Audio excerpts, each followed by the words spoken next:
Meron ABS. ABS, tapos traction control.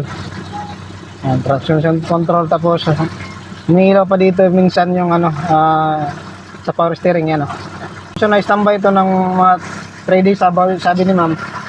So yung lumabas dito sa scanning, yan front left speed sensor, circuit failure to short circuit to ground or open. Tapos EPS naman, VSA system malfunction. So may related siya dun sa EBS natin.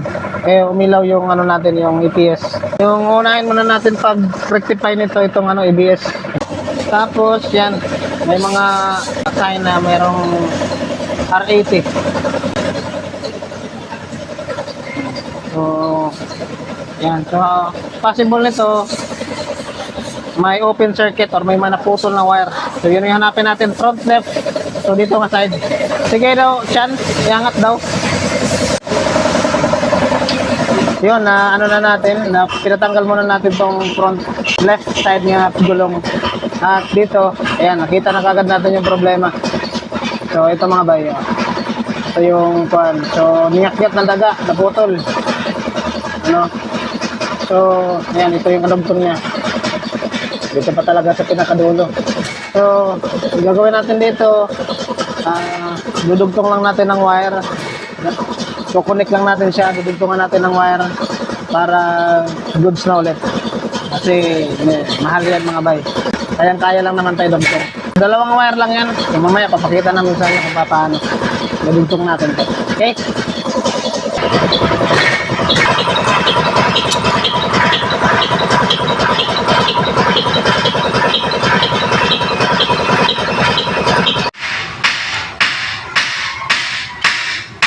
Na-rectify na natin doon yung putol.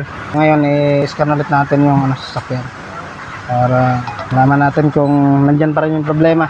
Obvious naman kasi putol nga yung wire.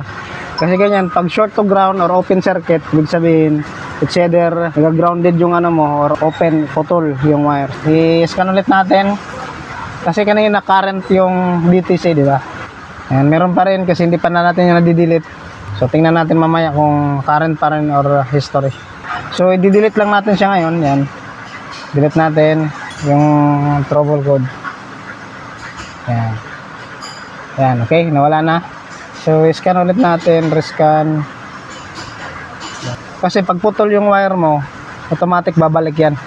Kasi madidetect agad ng module natin na may problema yung system pag once may open circuit.